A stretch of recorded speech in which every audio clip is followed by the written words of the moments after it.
Hello, everyone. Good morning, good afternoon, good evening. I am Michael Lieberman. I am the Food and Beverage Practice Leader at FOA and Son Insurance Brokers. And thank you so much for joining us here for episode 7 of Food for Thought. Today, we are talking about FDA Traceability Rule. We are going to dive deep into seafood. And to help with this, I have a dear friend of mine, Dana Bartholomew from Legit Fish. Dana, thank you so much for joining. Thanks, Michael. How are you? Good afternoon. Great to see you. I'm doing well, my friend. It's great to have you on. Thanks for having me. I appreciate it. So Dana is going to help us kind of dive into, we're not going to get into too much of the regulatory language related to the proposed FDA traceability rule, but we are going to have a conversation. Dana is also going to do us the privilege of helping us understand some of the technology that Legit Fish is offering seafood companies to help them with these, with becoming compliant in this area. So I want to just go through a couple of housekeeping notes before we get into this. If you're not familiar with our Food for Thought setup here, Dana and I, we had a pre-recorded discussion last week on this topic. We are going to get to that pre-recorded discussion here shortly. But I would ask everyone to stay tuned because afterwards, Dana and I, we are going to come back on live. We're going to do a live Q&A session. The Q&A session is going to be moderated by Patty Devine. If anyone has questions, I would ask you to type your questions into the Q&A tool within Zoom. We are also streaming this live on Facebook Live, and we're going to be monitoring Facebook Live as well for questions. Patty, thank you so much for joining us. And I know you have a few other housekeeping notes for us. Pleasure to be here, Michael. Yes, I just wanted to let everybody know we are streaming this live on Facebook and I am really lonely. So come on over and join me on Facebook and make sure to like the Facebook page for FOA and Son. I know you all know Michael really well and probably are Facebook friends with him, but he does work for FOA and Son, and this is being produced by them. So follow that page, you'll get the notifications when the next episode is airing live. So thanks, everybody. Thanks, Patty. That's right, I'm a proud FOA and Son employee. So please, yes, join us over on Facebook, like the FOA and Son page, and you'll get all the notifications on future Food for Thought episodes. So for now, we are going to get into the pre-recorded discussion with Dana. Again, stay tuned for the live Q&A. And another reason to stay tuned is that we have a special gift for one of our viewers. We're going to select at random. Dana actually surprised me with the wonderful gift. You'll see more about that gift during our presentation. But we are going to surprise one of our viewers with a gift as well. So for now, I would just ask everyone to sit back, relax, and enjoy episode 7 of Food for Thought. In 2011, FDA's Food Safety Modernization Act, also known as FSMA, was passed into law. Since then, different portions of that law have been rolled out. Currently, the food industry is tackling FDA's proposed traceability rule. What can companies do now to become compliant? And how can technology be leveraged to help with compliance while delivering value to their customers? My name is Michael Lieberman. I am the Food and Beverage Practice Leader at FOA and Son Insurance Brokers, and this is Food for Thought.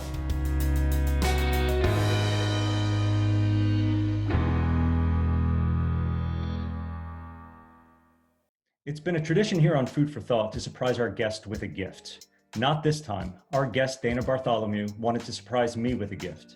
I was pleasantly surprised to receive a wonderful package of wild Alaskan sockeye salmon from ButcherBox. You'll see more on this a little later on during today's episode. A big thank you to ButcherBox. I would like to introduce my guest here on Food for Thought, someone who is no stranger to the seafood community. Dana Bartholomew is a seasoned sales executive with over 20 years of managing high-performing teams in the seafood industry. His heart and results approach creates teams with respect for each other that focuses on achieving company goals. He has led teams for Bristol Seafood, Ipswich Shellfish Group, Slade Gorton, and other early stage and startup companies. He has managed sales and customer service organizations from 20 million to 150 million in sales, with headcounts ranging from 2 to 30. His focus has been in both food service and retail, with product line including value-added, land-based and open ocean aquaculture, and wild harvest species. Dana is an alumni of the National Fisheries Institute Future Leaders Program, class of 2000. He has also served as co-chair of the NFI Exporters Committee. Dana, it is such a pleasure to have you as a guest on Food for Thought. Thank you so much for joining us. Dana, we are hearing a lot of noise right now about the FDA traceability rule. And I know you and I today, we're probably going to spend most of our time talking about seafood traceability.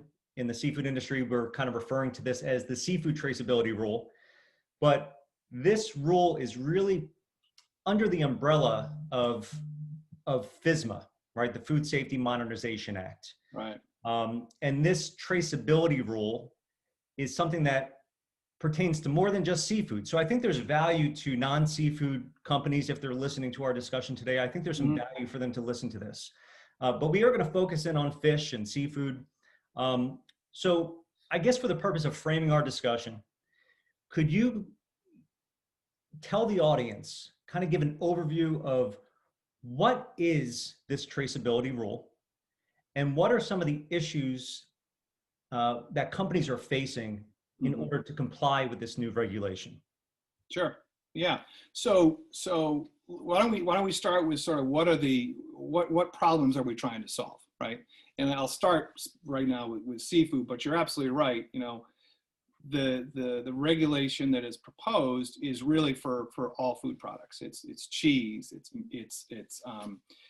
nuts. It's all kinds of other products that they're looking to solve the food safety issues.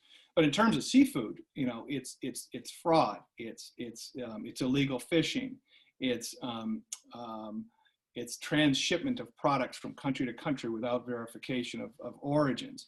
There's historically we've seen, and sadly we get the press that we get because sometimes there are those folks that are unsavory characters that media loves to shine a light on, right? So, with this FDA proposed rule, it's requiring that farmers and vessels and anybody participating in the supply chain have to be able to trace and verify back to the source, right? So in previous days, previous language that was written FDA, it was a one up and one down in the supply chain.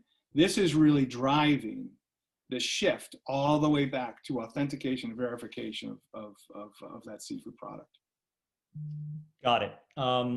So this regulation or these measures, they are in place to help control illegal fishing, which is also referred to as IUU.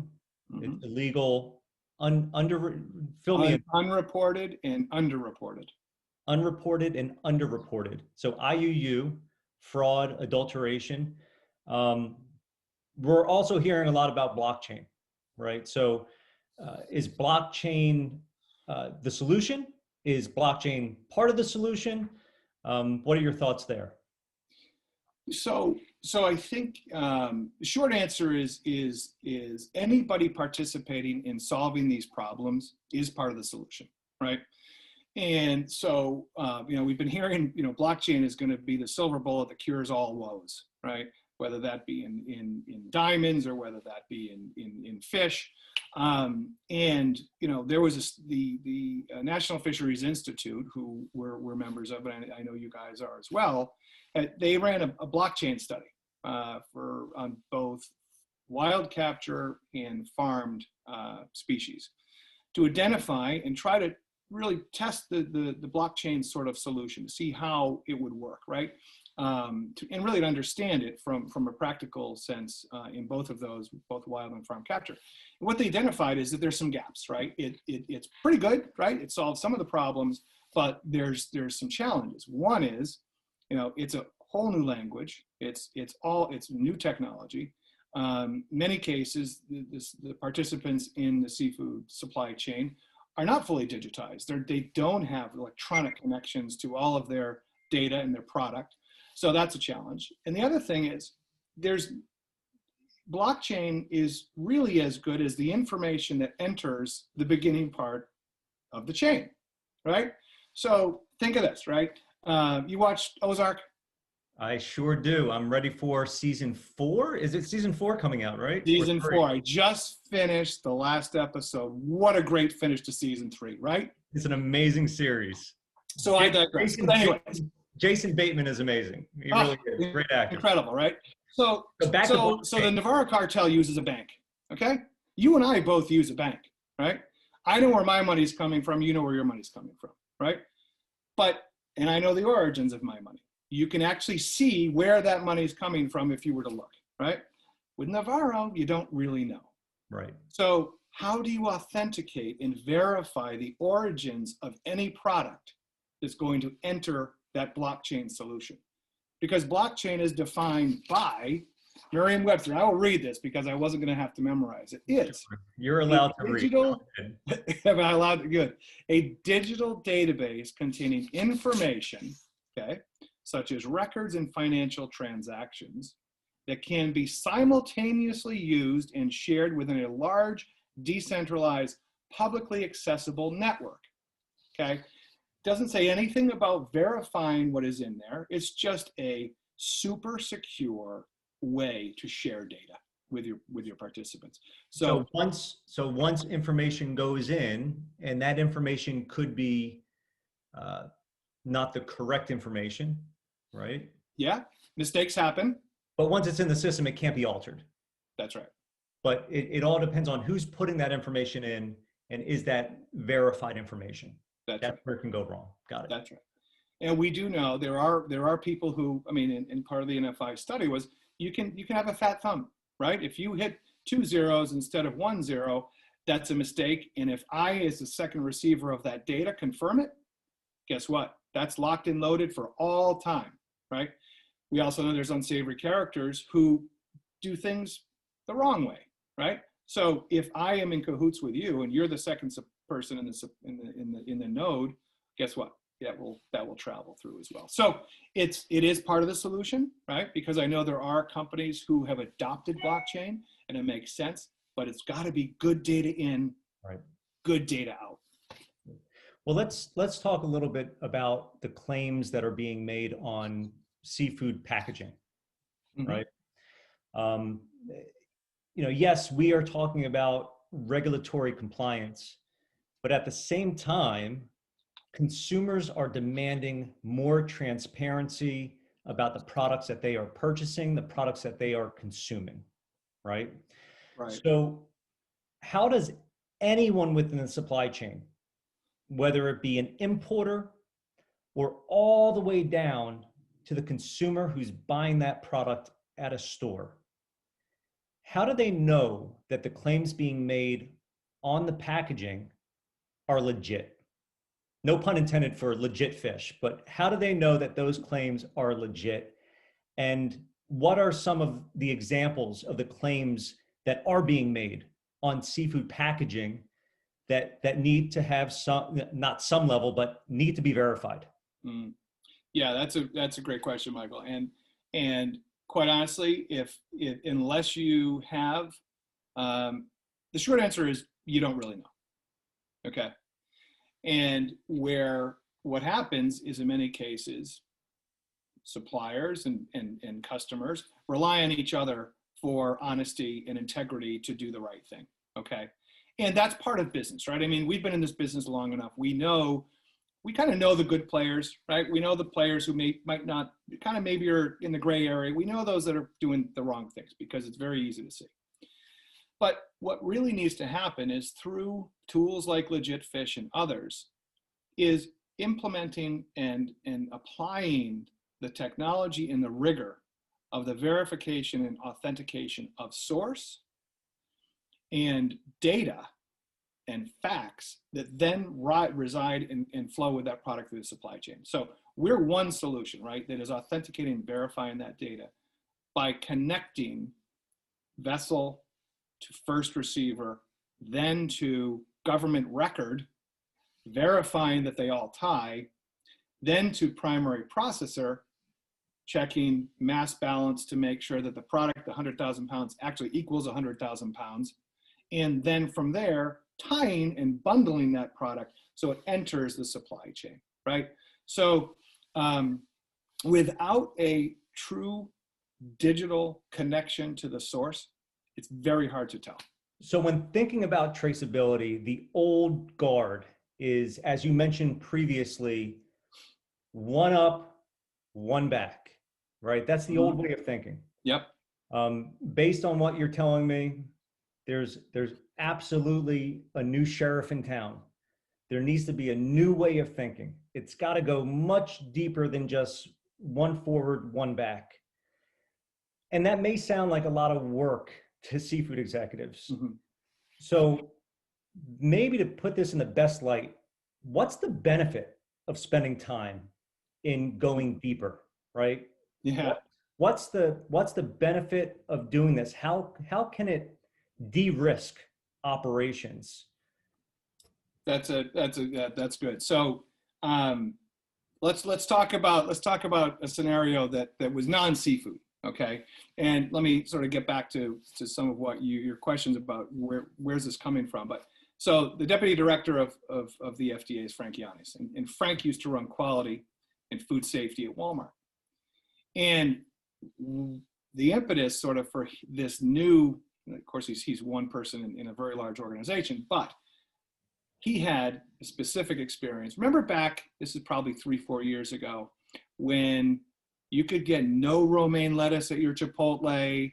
You had no romaine lettuce in all your retailers, and it was completely off everybody's shelves for weeks. I mean, this was like weeks. It was the widespread regulatory advisory not to eat romaine because they couldn't pinpoint where the contamination was coming from. They just believed it was romaine. Couldn't even identify a region, right? Exactly right. So during the trials and during the work that Frank had done at Walmart, they did a digital supply chain connection, and this came from the produce industry. So what the produce industry did was establish standards, and they created this digital sort of connection of their supply chains. So imagine this, right? If you were to do a recall the old way, is one up and one down. It took 2 weeks to identify that vector where that product came from. With a digital supply chain, electronically connected from beginning to end, they were able to do the recall in 2 seconds. Wow. 2 seconds. Wow. 2 weeks versus 2 seconds. So think of this, right? So now, if I am a supplier, Chilean farm salmon supplier, to retailers across the U.S., and there is a problem with listeria or salmonella or something, but they can't figure out where, guess what? All Chilean salmon comes off the shelves for as long as it takes, right? Out of an abundance of caution, right? Correct. Exactly. So with this very clear connection back to farm, pond, processing plant, vessel, etc., you will no longer be caught up in the world of, hey, I'm a salmon farmer, but I didn't do it. The other guys did. And guess what? I can continue to sell. The consumer can get their salmon products because other people can fill the gaps from that one vector, from that one supplier that caused the problem. Simplifies things greatly. No, that's a great point. And look, I have spent the past 20 years of my insurance career focused on the seafood industry. And yes, while there are some bad players out there, and there are bad players, bad characters in every industry, I know for a fact that industry is driving change all the time, regardless of what some so-called documentaries are saying. The industry has always taken, in my view, a leadership position on critical issues. But we are now in an era where we're seeing tremendous pressure from retailers, from consumers, especially in light of some of this bad press, not always accurate press, but it places a lot of pressure on retailers to deliver what consumers are asking for. So how does, I'm gonna give you an opportunity for Legit Fish to shine. How does Legit Fish address these concerns of retailers and consumers? Yeah. So you said a mouthful there, and you're right. The industry as a whole is working to solve problems, right?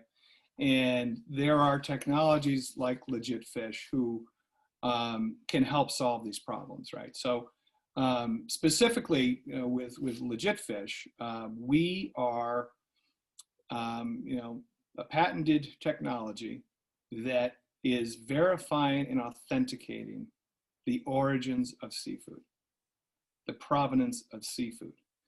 And the key thing is it is tied to federal, government, state, local records. So it's the rigor and the verifying of the data that is being captured from water to plant to value added, then into the marketplace. That's the difference, right? That's the key thing, is that verification, authentication of data. That's the only reason why Legit Fish exists. We verify and authenticate records and help companies that are doing the right thing tell their story. That's the key thing for us. And in fact, we have a clip, I believe, of you demonstrating how consumers at home can use this technology. Exactly. Yeah. Right? So we are going to cut to that clip soon, but I also want to take a moment and just say thank you, Dana. Thank you for kind of flipping the script. There is a tradition here on Food for Thought where I present our guest speaker with a gift, and you said absolutely not. No way. You wanted to present me with a gift, I'm very happy to say that I received a wonderful delivery from Butcher Box, some wild salmon that actually has the Legit Fish technology connected to it. And I have a clip of that also. So we're going to cut to that clip. Thank you to Butcher Box. I'll show you the finished product as well, my chef skills. And then we'll also go to the clip of Dana demonstrating the technology. All right, Dana, you told me that you were going to surprise me with a gift rather than me surprising you with a gift. And I was pleasantly surprised to get home from a little jog, and I found this box from Butcher Box. So let's see what's inside.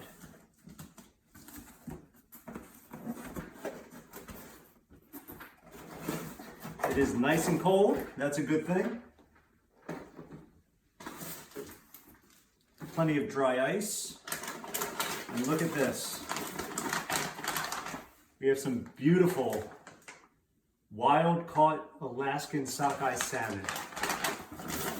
I have enough in this box to last me for a year. So thank you very much, my friend. And I also see that on the back of this package, there's the Legit Fish scan code. And I know you're going to tell the audience a little bit more about that. So Dana, thank you very much. Can't wait to try this wonderful product. All right, Michael, let me show you how the Legit Fish technology works with real product, with a real customer by the name of Butcher Box. So Butcher Box is the first retail customer that adopted our technology a few years ago. And they're currently using our system on both wild sockeye salmon and scallops. And what I'm going to do is show you how our system works. Follow me.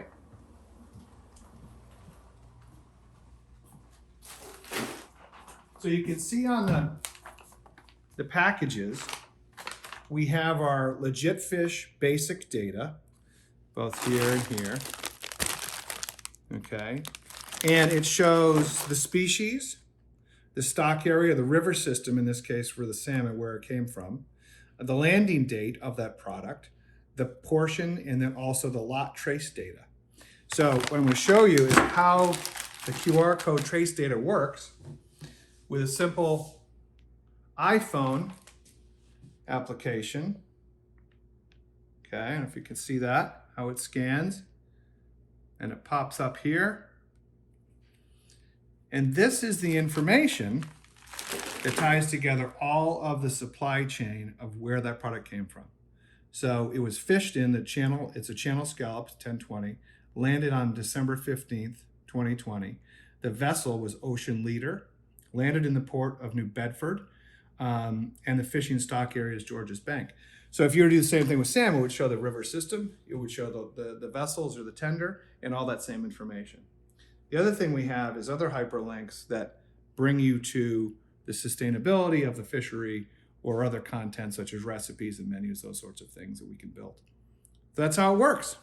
enjoy your seafood. Thank you, ButcherBox. So yeah, so Dana, again, thank you so much for surprising me with that.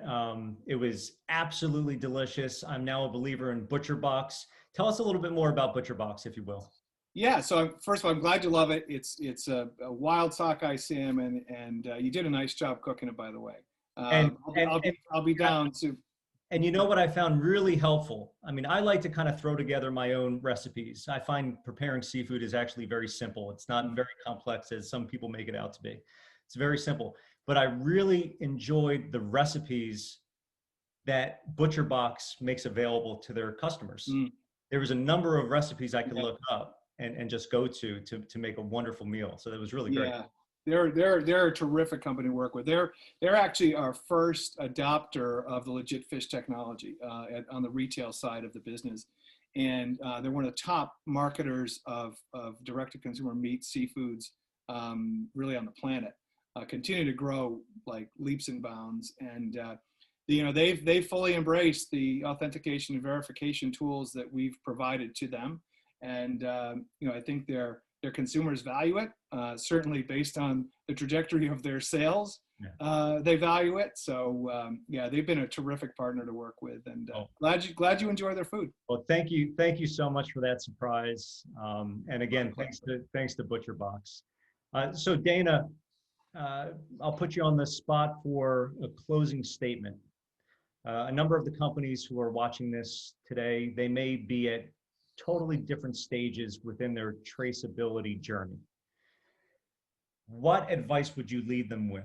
What are some action items that they can do today, this week, this month, when it comes to complying with the traceability rule and delivering this value, right? Delivering this value to their consumers and to their customers. Get engaged, right? It's not your supplier's responsibility. Everybody in the supply chain has to take ownership of how they're handling the product. How are they bringing solutions to the customer? This is a wave, it's a tsunami of food verification, traceability, and digital connection of the supply chain nodes. It's happening, it's coming at us. So you gotta be ready, you gotta be engaged, you need to be fully vested in this, and it has to be a top-down structure, organization, cultural shift. I would, been in the business for over 30 years, and this is a major transformation of a old, archaic, many ways, paper systems that need to be now connected through this digital transformation. So that's what I would say: get engaged and learn. All right, well, Dana, look, I want to thank you from the bottom of my heart. I miss you, my friend. It's been too long since we've been able to sit down in person and enjoy a cocktail, enjoy a meal. But I just— That'll come soon, I hope. Soon. It's unfortunate that we just heard that the Boston Seafood Show, or Seafood Expo North America, as the formal name, which was kind of pushed to July, was canceled. So it looks like we're going to be waiting until March of 2022 to get back to another seafood show. But who knows? There could be another seafood event later on this year that we'll see each other at. But thank you so much for your time and your just your knowledge in this area. And thanks for being a guest here on Food for Thought. Michael, thank you very much for having me again. I look forward to seeing you post this COVID haze that we're all in. Thank you. You got it, my friend. All right, Dana, take care. You too. Bye-bye. Bye. Thanks to all for joining us here on this episode of Food for Thought. A big thanks to Dana Bartholomew of Legit Fish. To learn more about Legit Fish and their technology, please visit their website at legitfishinc.com. I'd also like to extend my deepest of appreciation to ButcherBox for the wonderful wild Alaskan salmon that I received. To learn more about ButcherBox and their products, please visit them at butcherbox.com. To continue the conversation on supply chain disruptions and the new risks faced in the post-COVID world, please reach out to me by phone or email. I look forward to hearing from you. And finally, thank you to all of our FOA and Son valued clients for allowing us to serve your risk management and insurance needs. It's our honor to play a role in your food and beverage journey and your success. I'll see you next time on Food for Thought.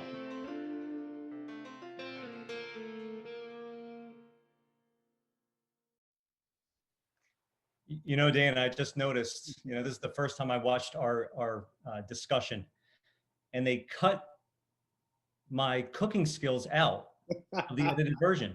Did you burn the fish, Michael? And what happened? No, I mean, you saw the picture that I sent you, but for some reason, and I will not be silenced. I mean, I don't know if everyone see it. It turned out beautiful. So Patty and Ed, I don't know why you cut it out of the final version, but nonetheless, it was wonderful. Thanks, Dana, for that surprise. Now, let's get into the Q&A. I want to be respectful of everyone's time. Patty Devine, if you could come join us. I don't know if any questions came through, but I turn it over to you. And sure, we've got a couple. So we've got a listener, a watcher, I guess. They're saying, they understand the concept of legit fish, but exactly what is the process to verify those claims? What do you do to verify? Yeah, good question. So at the heart of the legit fish technology, it's a patented process, right? But what we do is we're authenticating and verifying data, right? So we are accessing data from the vessel landing information, which is reported. Then we're connecting that to the first receiver, which is also reported into an entity, right? Government entity. So we have access to that information, right? And we're validating both of those sets of data to then confirm, authenticate, and then from there it moves into the next receiver or potentially into a freezer. So we are following the fish as it goes from boat to receiver, receiver to second or third person, could be a freezer, could be a secondary processor, and we're accessing all of those data sets to make sure that they all tie and are confirmed, right? That's basically how we're doing it, is through technology and through a lot of rigor and the patented technology on the backside of our system. And I think what you said there, Dana, is very important for, for our viewers who are looking into the proposed FDA traceability rule. They talk about these critical junctures within the supply chain. Yeah. Right? Critical points. So you just brought light to that. Yeah, the key data elements, critical tracking events, those are all sort of things that are being watched, and through the global dialogue on seafood traceability, there are beginning to be a set of standards that the seafood industry, major players have endorsed and are leaning forward to get in place so that this digital connection can actually happen. Got it. Yeah, the industry is doing a lot of heavy lifting right now. Excellent. Thank you so much, Dana. So this is from the tough crowd over at FOA and Son. They're aware of that Walmart is engaged with IBM to improve food safety, and are curious how Legit Fish kind of plugs into this solution. Yeah, that's a crowd, the tough crowd. That's a tough crowd. They're asking the hard questions. So with like I think, well, in the previous part of this, we talked about sort of how blockchain is the pipe that is connecting digital information, right? That can't be changed once it's entered. And with produce, with agriculture products, you have a field, and that farmer can enter information that can be entered into a device, and you can verify and connect all of those pieces of the supply chain, right? It's real, here's the GPS coordinates, it's tangible, it's very doable. One of the challenges we face in seafood is, where did that fish originate, right? And because of regulation, because of the way that we are, because of the way the industry operates, we don't always know where that fish has come from, okay? So that's the reason why Legit Fish is needed. You have to figure out where the fish originated. Otherwise, you don't really know what you're entering into the blockchain solution. You're assuming that it's not IUU. You're assuming that it's harvested properly. You're assuming that it's a species that is supposed to be. So you have to be able to verify that first. the beauty of Legit Fish is we're completely blockchain agnostic. We will work with any blockchain solution. Our technology communicates, digitally with any blockchain solution as those bubble up and people adopt different systems. So my tech guys love it when I say, oh, it's plug and play. It's very simple, right? It's simple for me to say, but our tech guys are the ones that are doing the heavy lifting. But basically, we work very seamlessly with many and all of those blockchain solutions, including IBM. Really cool, thank you. So we have one last question, unless anybody else has anything they want to put in the Q&A. But a large retailer is asking they love the service and they have their own brands. So can Legit Fish be integrated with the existing supply base and products? Yeah, so we're currently working with some private label packers of product, working with their suppliers, and we have the ability to integrate with any and all of their suppliers. So there's many companies that today are using QR codes or using information that's fairly robust, and with our systems we're able to integrate and work with them. So short answer is yes.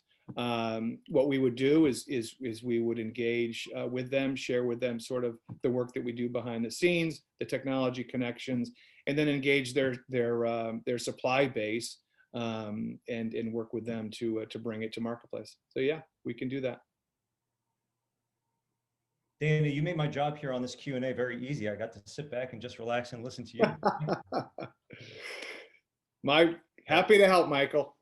All right. Well, look, as I mentioned at the beginning of our episode here, it's always been a tradition for me to give a gift to our speaker. Dana, you wouldn't have that. I received the gift, but I need to give something away, right? So we do want to, we're talking about risk management issues and traceability, heavy topics, but we have found that through all of these episodes of Food for Thought, we are celebrating food, right? I mean, we are celebrating food. From my first episode where Harbor Seafood got to show their pasteurized crab meat, through a delivery of stuffed shells from Fresh Direct to one of our guest speakers, to now this wonderful shipment of wild sockeye salmon that I got from Butcher Box. We're celebrating food. So we do want to select one lucky viewer. That Patty, I think you shook that virtual bag of names, and we want to get a gift from Butcher Box out to one lucky person here. So Patty, I turn it over to you to close us out. Great. I'm going to just warn you guys, I will choose the winner now because I know everybody's holding their breath, but Jenny Davis does have a question, one last question she snuck in here. So I have shaken the virtual hat and Todd went, and you're still here. That's exciting. You are getting a gift from Butcher Box. All right, Todd. Congratulations, Todd. All right. Nice. Todd, we'll reach out to you for your contact details, shipping address. Congrats, Todd. You're going to love it. Congrats. And Todd, just hang on one more second so I can get Jenny's question. So she's asking, and sorry, Michael, she's not talking to you. Does Legit Fish have offices overseas? And are you working together with organizations like GAA, now GSA, to improve technology in remote areas? Yeah, thanks, Jenny. So we are expanding overseas. We're actually in dialogues with a number of folks in Central and South America. We're talking with folks in Mexico too, in shrimp. We have just connected our first aquaculture platform, working with the Global Aquaculture Alliance, now GSA, and others to bring this technology and connect their pieces of their supply chain as well. So yeah, we're expanding. We started here because we're based here, but we are getting a lot of interest from other players and are expanding internationally. So yeah, pretty excited. Thanks, Jenny. Awesome. Well, Dana, thank you so much. And thank you to everyone for viewing episode 7 of Food for Thought. Again, like us over on Facebook so you get notifications on future episodes. I'm always posting stuff on LinkedIn about our Food for Thought series here. And stay tuned for, just future details on our upcoming episode, which will take place later on next month. But for now, signing off, wishing everyone good health. Take care, everyone. Take care. Thank you.